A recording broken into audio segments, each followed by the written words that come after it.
no more. Oh, my Lord. We won't have to cry no more. I tell you we won't to. We won't have to cry no more. Hi, and welcome to another segment of KISS.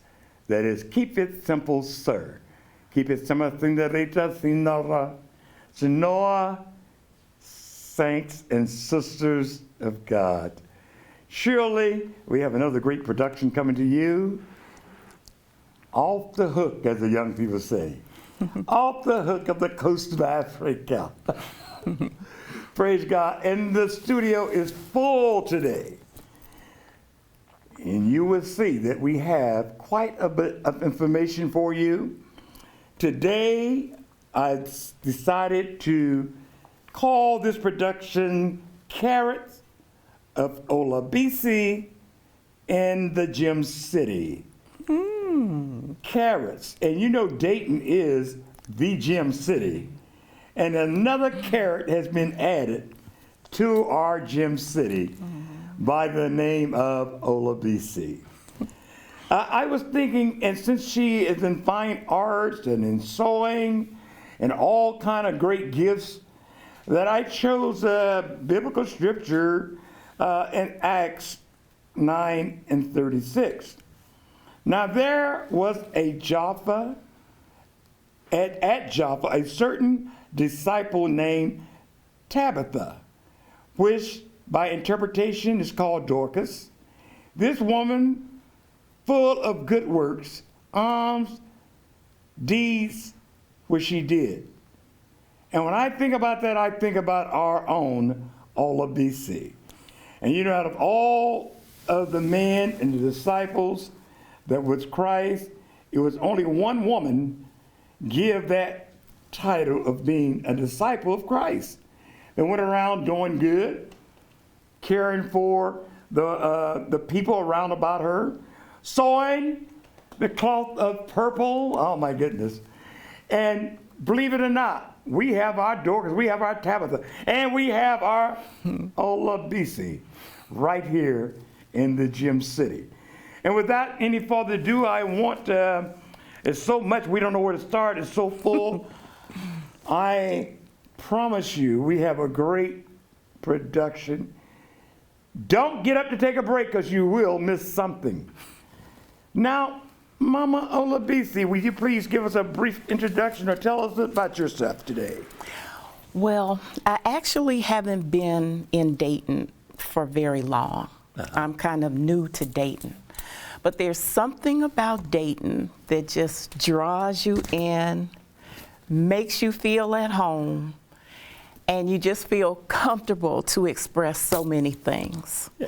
I actually was born in Chicago, grew up in Chicago until I was sent to Indiana in high school to integrate the high school at Valparaiso. And at the time, it was the seat of the Ku Klux Klan in Indiana.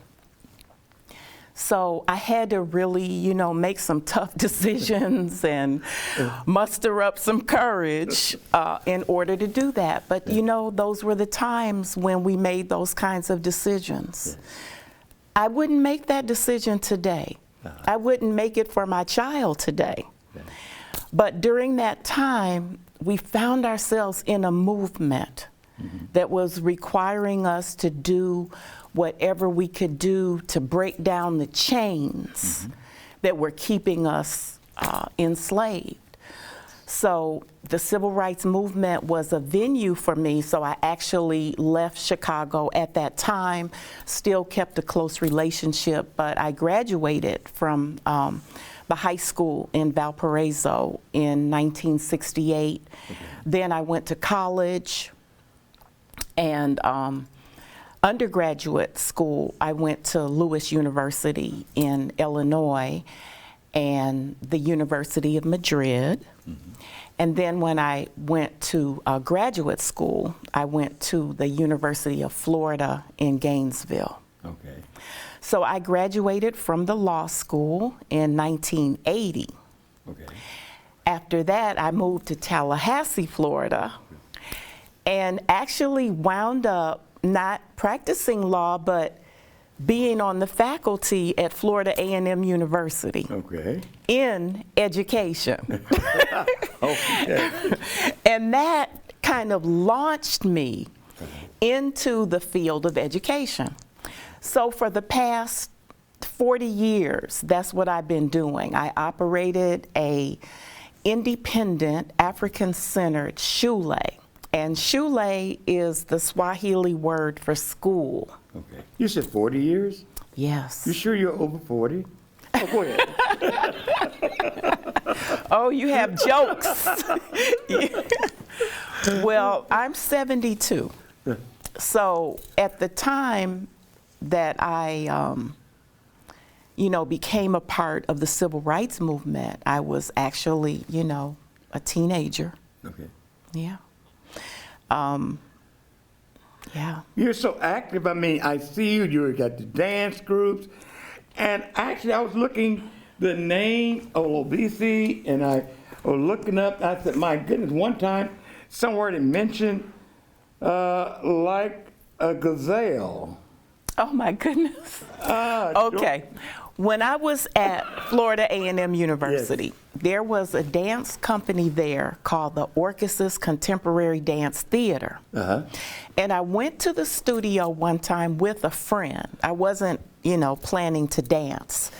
And I would say I was in my early 30s then, and I had already graduated from law school. I was in Tallahassee. I was at Florida A&M University. And so Dr. Beverly Barber, who I should say the great Dr. Beverly Barber, managed a dance company and dance program where the university didn't really have a dance program. But she cultivated dancers that went on to be part of Alvin Ailey Company, DCDC, just all the major dance companies that you can think of. She was great. Yes. I walked in the room with my friend. She pointed to me and said, I want you here at 6:30 tonight for dance class. I'm looking around. Who's she talking to? But I went. Yes. And I started dancing. Yes. And it opened up a whole new part of my life. Okay. Before that time, I was this type of person that I didn't even read fiction. Okay. Let alone dance. Yes. So I started learning African dance, and I still do African dance. I know. I did African dance at Kwanzaa. Yes, yes. And, at 72. Yes. So I find that, cultural arts are so powerful. Yes. I mean, it's really the reason that I wanted to come on today. Okay. Your invitation was just so wonderful for me because I've been having this desire to express myself artistically. Because as I said, being with the shule, I was either getting ready for the shule or I was doing the shule. I mean, it was fully 150% dedicated to the education of the Watoto in my care. Okay. So my art was under the bed. The sewing, I made a lot of costumes, for them to dance, and I was in a dance company, so I did that type of sewing, sewing people's Kwanzaa outfits, that type of thing. And then I just didn't have time. Okay. I just didn't have time. So now that I passed the baton of the shule, and I, have a kind of retirement. It's really not, not really, but it's kind of a retirement. I have time. Yes. I have a son. He lives in Miami, and he's a wellness coach. And he publishes a lot of statements and affirmations. And he always says, time equals art. I always thought that was interesting, but I admit that I didn't really understand what he meant by that. Okay. Now, I understand. Yes. I have the time, and the art is just coming out of me. Yes. And it has to. Yes. So I have a particular focus with it that's been informed by the life that I've lived. Basically, a life of community organization, education. Whenever I was dancing, it was development of our culture, a kind of cultural nationalism.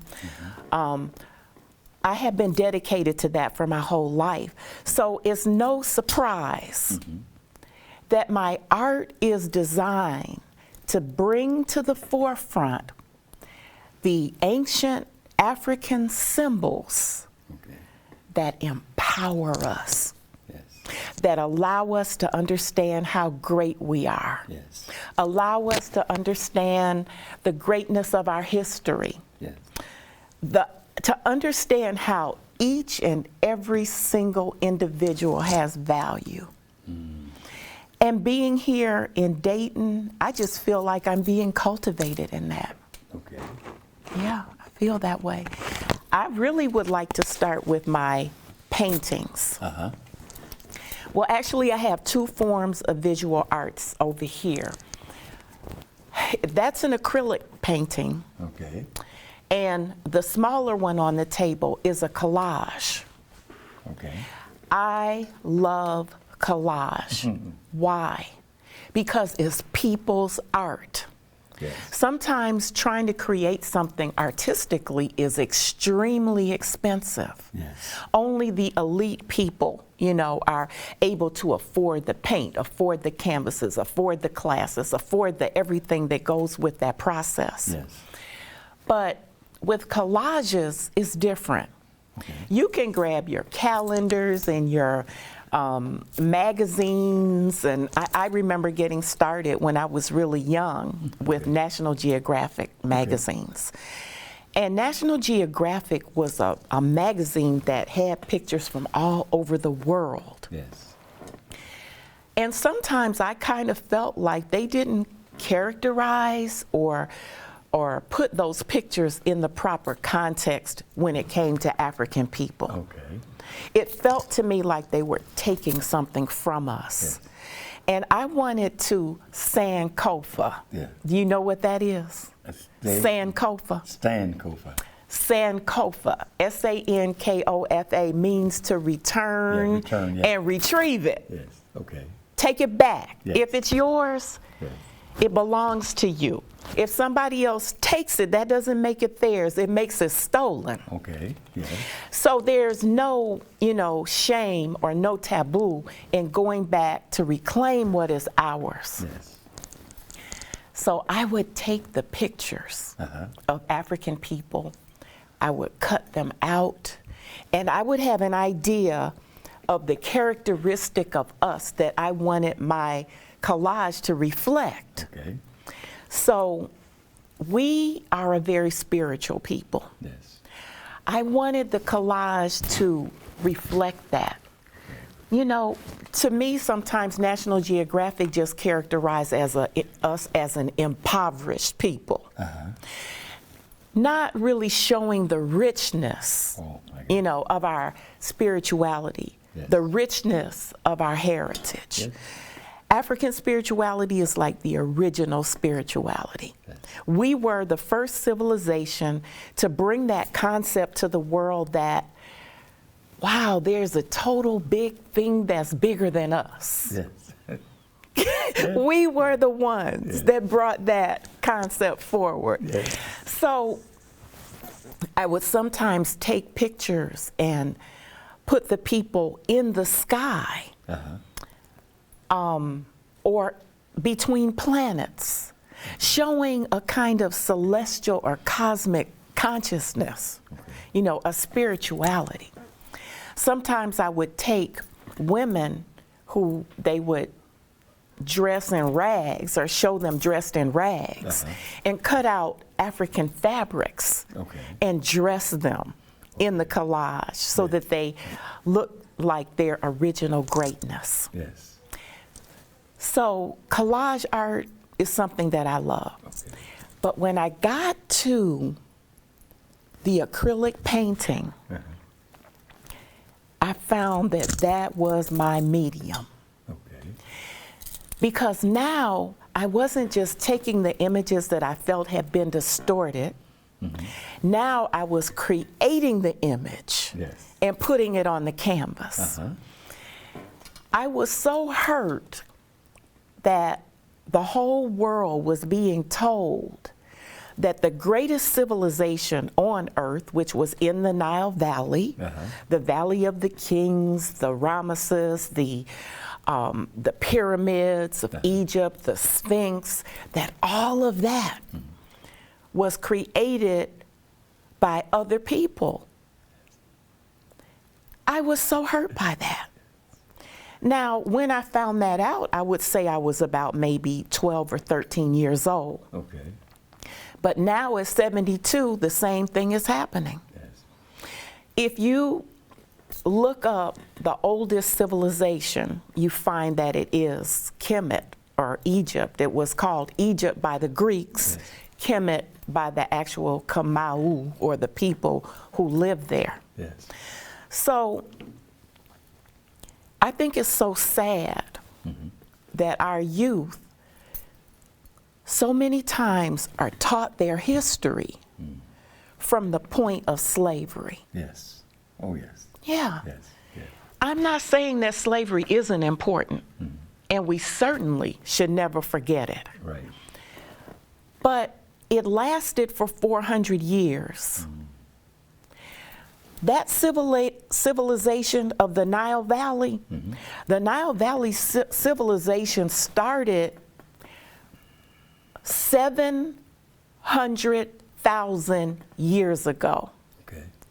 The peak civilization of Kemet started 3,000 years ago. Okay. So here we're talking about 300,000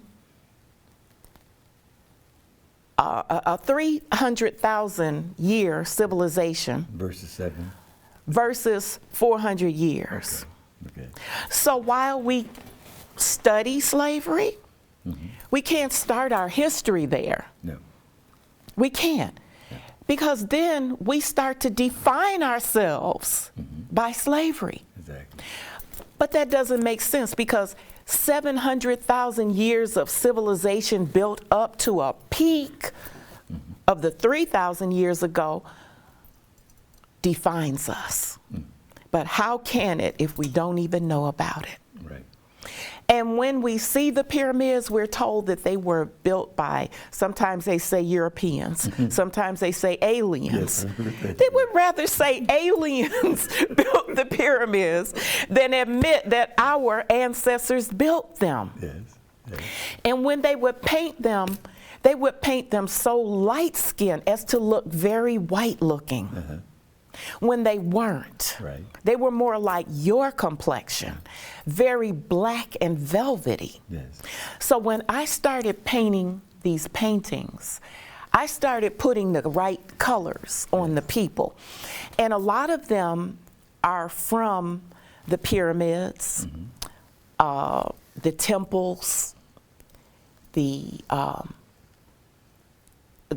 papyrus that they wrote and painted, because you know we're the only civilization that still has buildings that old. Yes. It's amazing. It is. Other civilizations that came like thousands of years after us, their buildings are gone. Yes. Our buildings are still there. They can be seen from outer space. Yes. And I'm just so excited because I'm going to Kemet in August. Okay. And I'm actually going to see them, touch them. Yeah. Because you can imagine how I feel about that after, you know, because I have many of these paintings. Yes. Paintings of Heru, another symbol. Yeah. Okay, so you have this falcon with these beautiful wings. Okay. And it's a symbol of unwavering focus. Okay. A falcon can see what it's looking for way, way, way, way far away. Yes. It swoops down and doesn't miss. So it becomes a symbol for focus. Yes.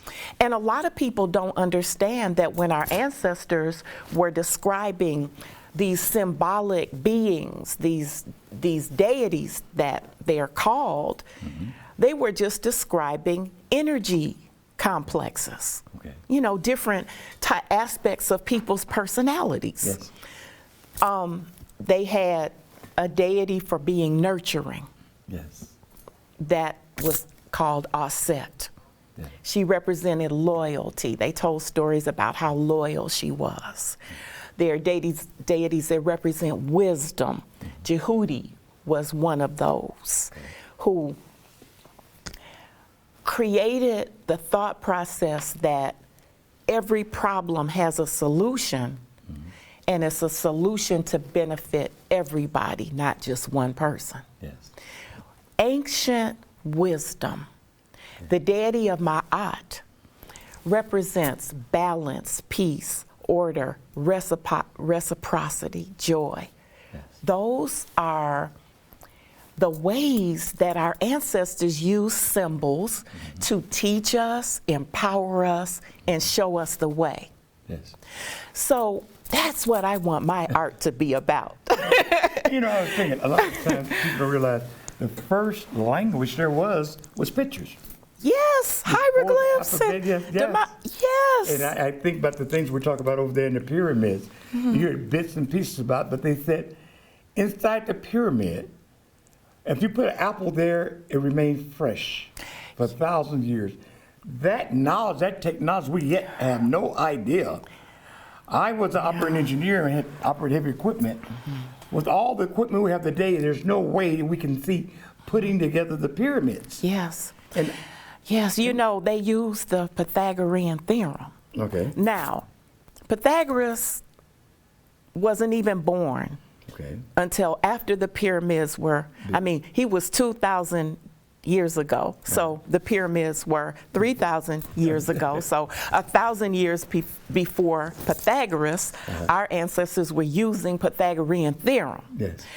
Those pyramids are situated on sand. Yes. To the nth degree. Yes. That's why you have actual deities of measurement. That's one of the aspects of Ma'at. And Seshet, another one that was about measurement. They created the plumb line. They had all of this technology. And you know, when we were growing up, they used to tell us that the people who built the pyramids were slaves. No. The people who built the pyramids, we now know, lived in engineering villages. They were fed by the people because the people appreciated the work that they were doing. Okay. They were trained. In that time period, the Nile River would flood annually. That's what really created Kemet, created Egypt, because the land was so rich and you could grow anything there. Yes. You know, it wasn't a desert. It was a place where you could really grow and prosper. Okay. But a certain time of the year, you couldn't do anything. That was when the pyramid workers went to the pyramid village and worked on the pyramids Okay. to lift the stones. They had equipment. They were not being whipped. They were being honored. They were being fed by the people. They were being celebrated. Yeah. So there's so much that we have to learn. You know, I just want our children to know what greatness they've come from. Yes. You know, some of them are afraid of math, yet it was their ancestors who created the systems of mathematics. Mathematicians of the world, Egypt. Created the calendars. Yes. Created the astronomy. And I'm not talking about zodiac signs. I'm talking about the movement of the stars in the sky. Yes. They understood when certain stars would only appear, you know, every 100 years. But they clocked it and they knew it was coming. Yes. That takes a lot of math. Oh, yes, most definitely. That takes a lot of math. That takes a lot of observation. And it takes a lot of harmony in your society. Yes. Because societies that are at war are not producing great civilizations. No. They're not producing great pyramids and temples and other types of buildings because they're fighting. Yeah. And the end of the Kemetic or the Egyptian civilization was a result of that warring that was going on and the conquering of Egypt, because really they were developing this society that no other one has been able to last that long peacefully. Okay. So that was part of the so-called secret as to why they were able to be so productive in their society. Well, you know, it springs right down because you got a lot of that. And I know Nigerian word for Olabisi also means a wealthy person born into a wealthy family. Well, and the wealth that you do have, knowledge, information, and art, and I know it's so much I don't want to forget because of the limit. We are also talking about the gym, what God blessed us with. I believe you spent time in Africa as well. Oh, yes. I spent time in Africa because I've spent time in most places in the world. Okay. But when I spend time in Africa, I learn about myself. Yes. I learn about my people. Yes. You know, I learn who we are. I see our greatness. Yes. Okay. And you was also a teacher there in Africa, were you not? Well, yeah, you know, there's a term called jegna. And a jegna is a person, like, we take young people, we guide them, we teach them, we show them, you know, we have excursions, workshops, we took them to universities, we took them to museums. That was the process, and it was absolutely amazing. It developed for me a lifelong relationship with Ghana. Okay. Yes, a lifelong relationship. I had some friends in Ghana because I was in Germany, and I tell you, it is rich. It's a culture. Somalia was next to them, but I know you're being very modest, but it's so much that you have and you're involved in. Actually, we don't know where to start. The art you have, the pictures of oil painting, acrylics, the sewing. Yeah. You produce the garments for the entire fashion fair for Dayton African Cultural Festival. Well, that's something that I want to talk about because I just found out that I'm going to be doing another fashion show this summer for the Dayton African American Cultural Festival. Okay. That fashion show was just more than a fashion show. Okay. Okay. It represented us as a people embracing our own cultural beauty. Okay. Yes, embracing everything that we bring as African people, our style, our culture, our history, our symbols, all of it. Yes. You know, and I know I keep bringing up symbols, but symbols are so powerful. Yes. Symbols catch you in a place that actually goes beyond thinking. Okay. A deep emotional level and a connection that will have you act before you think. It's a deep connection. That's why McDonald's has their arches. That's why Target has their bullseye. Yes. The only thing is, those symbols don't really represent uplifting us. They represent lifting money out of our pockets. Yes. But they don't represent empowering us and restoring us to our original greatness. Yes.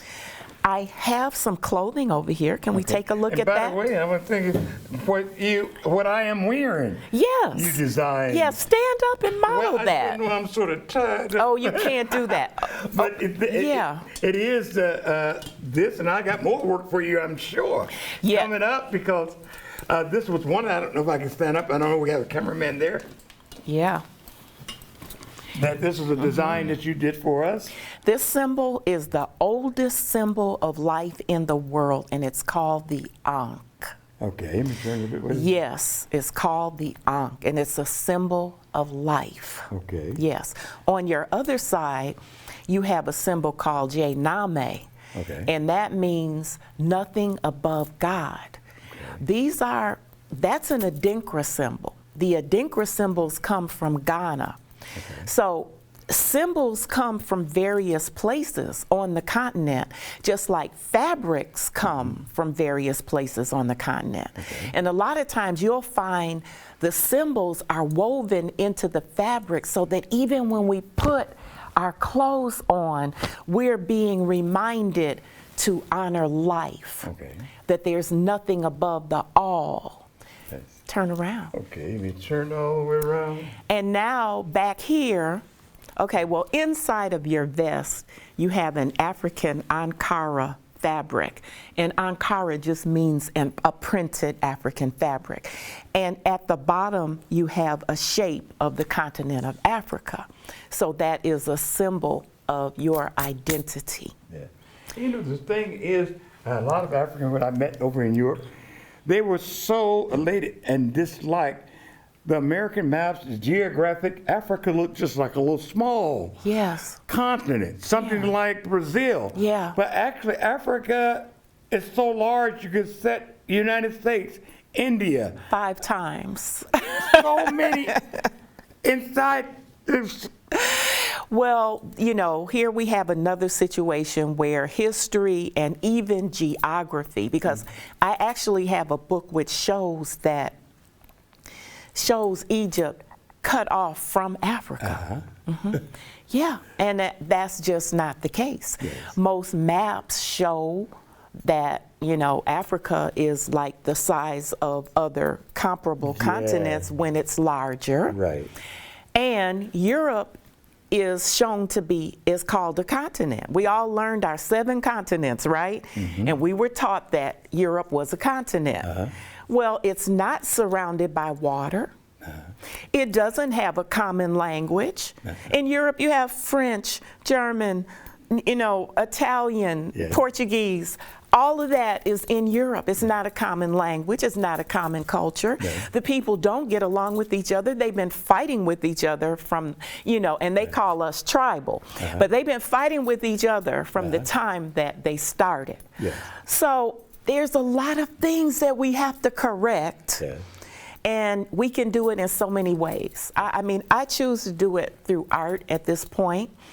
I have on right now a jacket, and it's using 2 different African arts. Okay.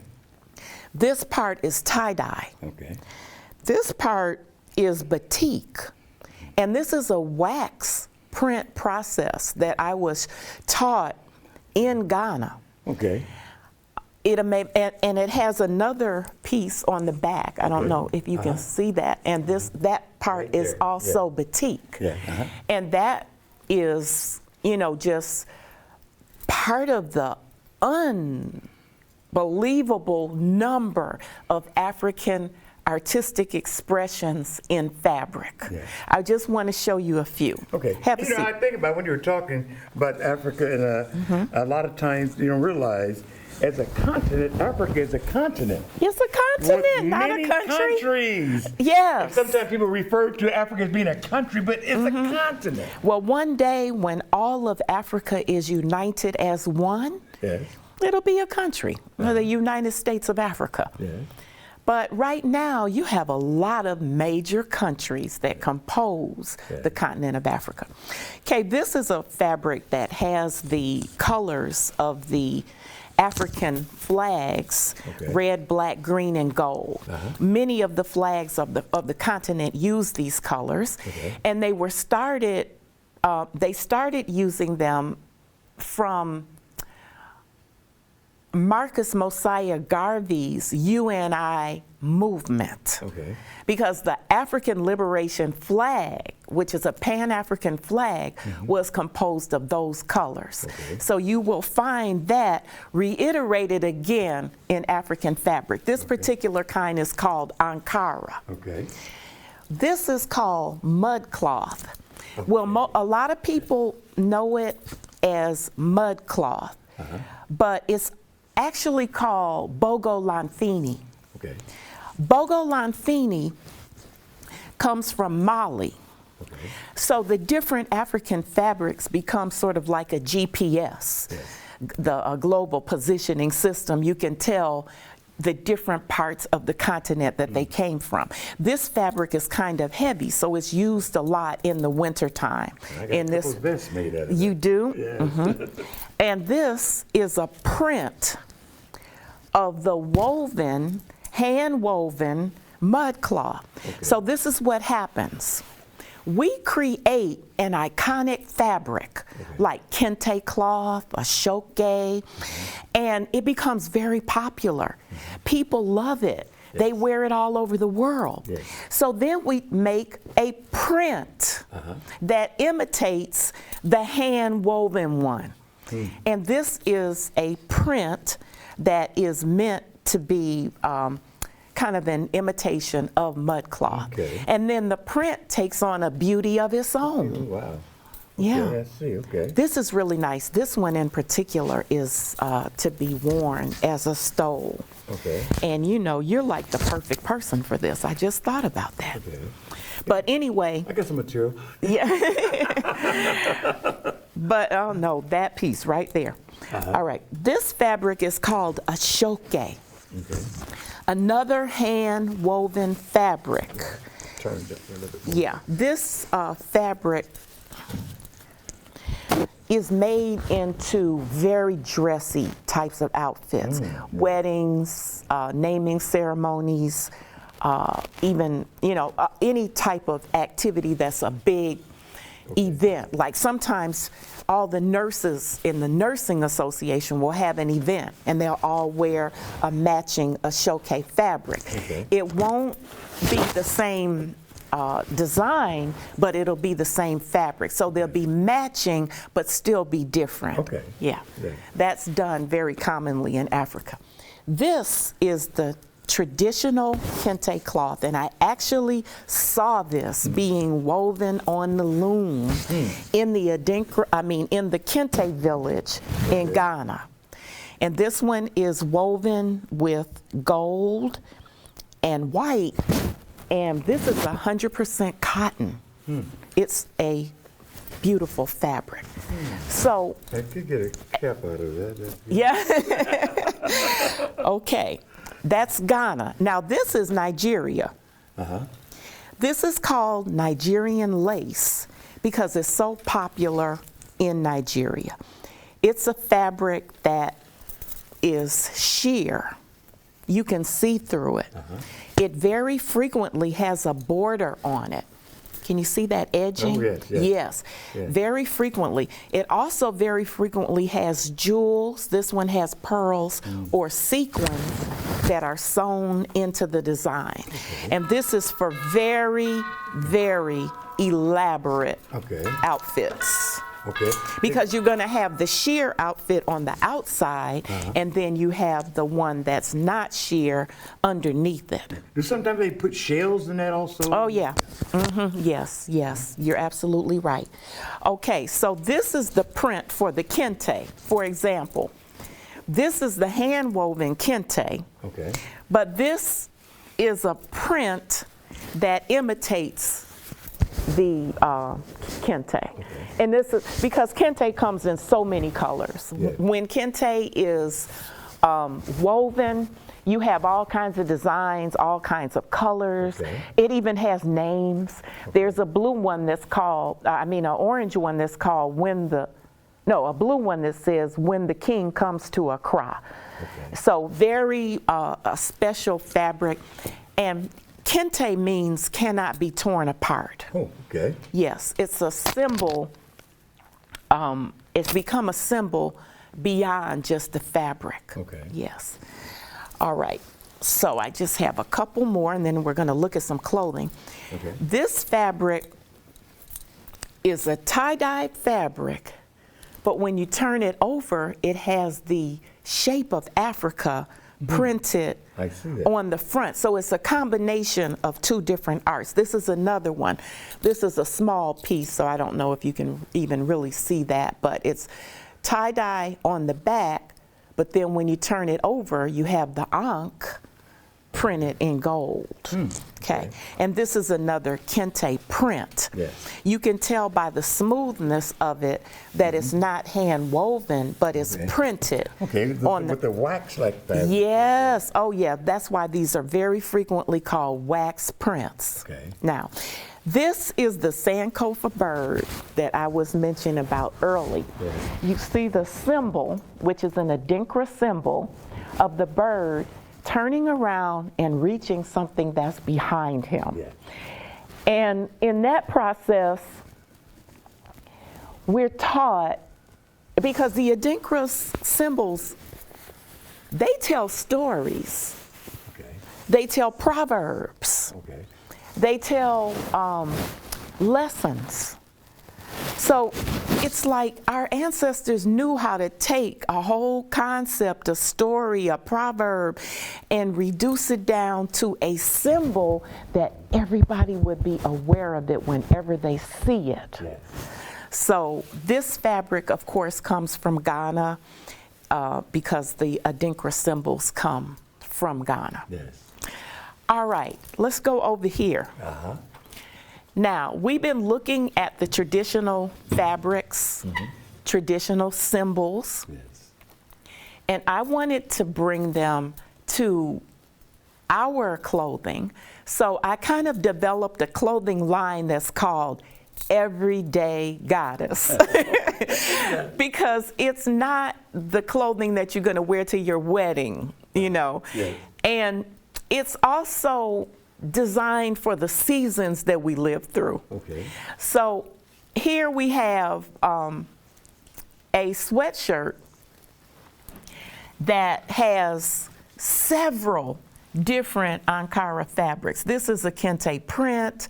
This is an adinkra symbol. This is a classic kente. This is the janame. You recognize that symbol? So I call it a power shirt. Yes. Okay. Because there's so many messages that you're sending. Yes. And sometimes, you know, we may be in work situations where people are acting crazy, but we have a strengthening force that's in our clothing, and it's our own code. Others don't even necessarily know what it means. It's pretty. But in the meantime, we're being empowered because we know our code. Yes. We know it. This is a bag that has been upcycled, and I really want to emphasize the importance of upcycling.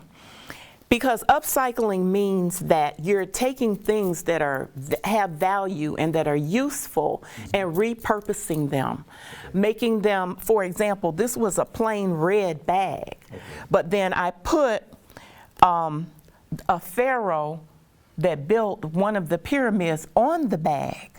So now it becomes a power bag. Okay, because it now can attract wealth because it has wealth imprinted on the front of it. Okay, this one is crocheted.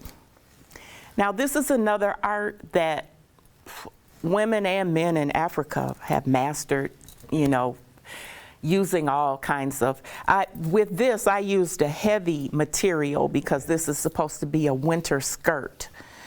But they use cotton thread and it's little tiny needles and just make wonderful and beautiful attire. But this is for here where we have real winter. So, but you notice that the colors are symbolic. We have the red, the green, and the gold. Those are symbolic. Okay. These are jeans, and we know that in this society, jeans are very, very popular, and we are accustomed to wearing them. But these jeans tell a story. They tell the story of the UNIA. They tell the story of the Honorable Marcus Mosiah Garvey. So they have a special power. These are power jeans. Okay, this is the navy blue sweatsuit that has the fabric stripe. So actually I take these apart and sew the African fabric into them. Many times I take different fabrics, sew them together, and create a design like that. This one is a tie-dye design. This one is indigo dye. In Nigeria, you have the indigo dye pits, and it's an art just like kente weaving. Okay. It's very well done. I mean, if you look at how these lines are in here, this is not your tie-dye that you did at summer camp. Okay, right. This is a very specific type of design, and they know how to place the dyes and colors specifically on the fabric to create the look. Yeah. Okay, here we go. All right, this one is maroon, and it has an Ankara fabric. It has the shape of Africa up here. It also has pants with the stripe down the leg. So I wanted something that was going to be comfy, going to be cozy, but going to be cultural. Okay. Yes. Okay, this I took an image that was on a pillow, Okay. cut it out, and embroidered it onto this shirt. So embroidery, that's a little piece of work, but I think the result is worth it. Yeah. It's worth it. Okay. Oh, they're expensive too. Yeah. Well, yeah. It's important to try to get reasonable and fair prices, and also to be able to show people how to do it themselves. Okay. Yes. Okay, this is a little hoodie that has been turned into a, this is one of the mud cloth design prints. Okay. And this has the African traditional pouch pocket here in the front. And this is another bag that's been upcycled. This one's been upcycled with hand-woven kente fabric and a design of cowrie shell beads on the front. Now, I don't know if you know it or not, but cowrie shells are a symbol of wealth. They used to be used as money. And we think it's funny now, but we're using paper. You know, what value does paper have? Paper doesn't have any more value. What is important is the agreement that people make that, oh, this is going to be money. Yes. Yeah, so don't laugh at us for our cowrie shells. That's right. And you know something, I know you're so rich, and I mean, you should be having a whole dress of nothing but shells. But we're getting so close, but I know you got jewelry so much. You have jewelry, Right, you got how much clothing. time do we have? As I said, you've done so much artwork. Okay, well, the jewelry has been something that has just been really coming out of me lately, because I've been making jewelry. Okay. But when I say making jewelry, I would buy beads and put them together and design them. Now I'm making the beads. Okay, so it's a different, you know, it just puts, it puts things on a whole different level. Yes. So this, you can see, has a symbol of Duafe. Duafe means feminine beauty and purity. All of these beads and the color coordination is mine. Yes. This is a what we call a batik African bead.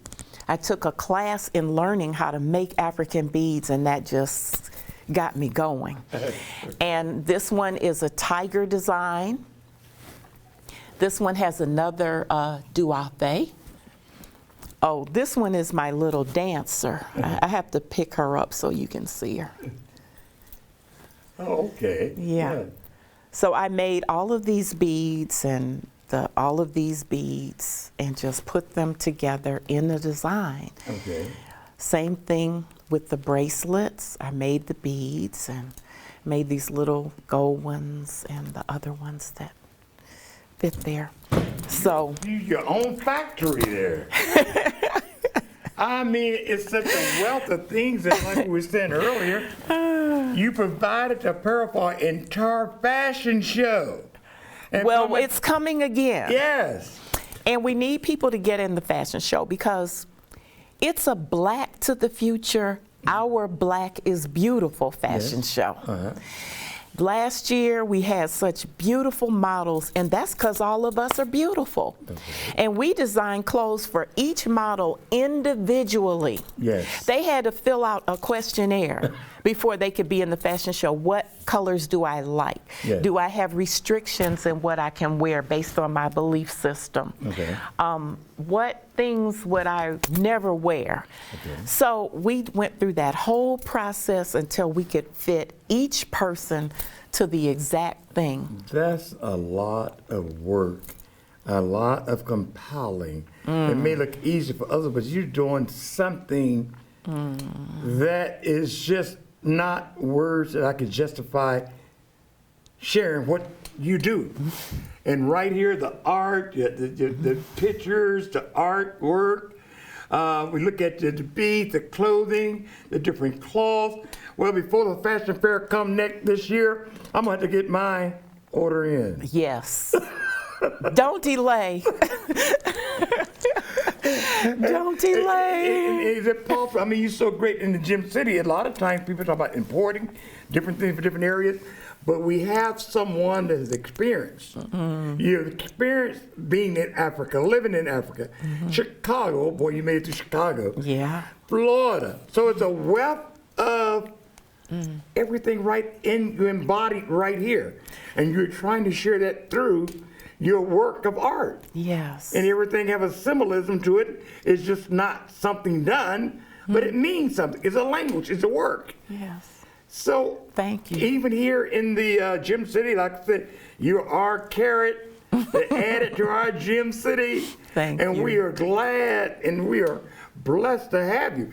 Is there some way that if someone wants to get more information concerning your work here in the city? Well, my email address Okay. is up under my name. Okay.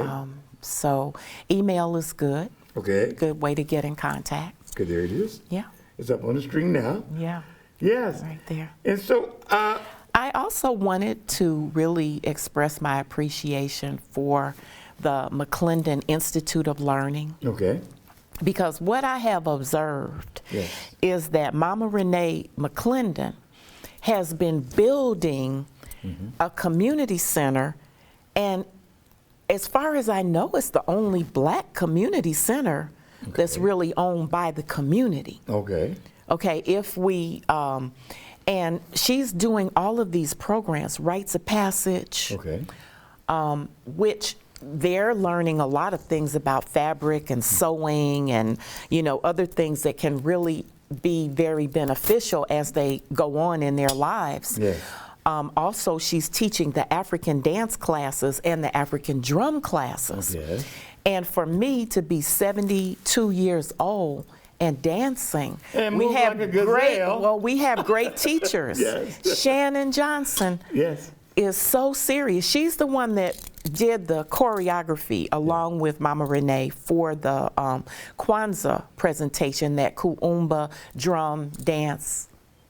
I always miss something. Oh, theater Okay. did Yeah. for the presentation. So And it's all embodied right there. you're right there in our community. And they could get classes, learn how to do this African art themselves. Yeah. And as you say, a lot of times. 2100 West 3rd Street.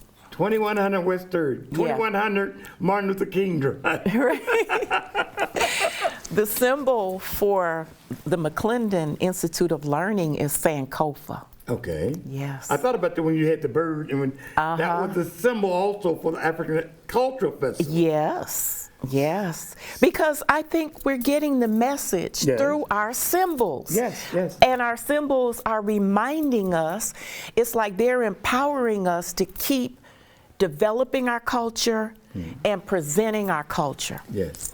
And so, therefore, those things that by us, for us, we right here in the city of Dayton can learn how to create Yes. our own African art, our own material. Oh, it's such a blessing to have you with our production today. Thank and you. if there's any final words you'd like to share to the community, you look at the camera there and say whatever your mind for about a minute before we close out today. Yeah. I think the most important thing to me is that we understand that if we don't know our culture, we cannot pass it on. So we each have a responsibility to learn everything we can about our culture so that we don't leave our children bankrupt. Right. You know, that we don't leave them a broken down environment that they can't thrive in. It's just very important that we keep strong with our cultural values. Yes. And be sure to tell Bob that there. Thank you, You Bob. look at Bob. So if that be all today, we thank you again for tuning in. And we trust whether you look at it on YouTube or a local television station, we hope something that we said and shared with you today will bring back a little bit more information, a wealth of information about our community and the great Gem City. May God bless you and heaven smile on you. Amen. Wow.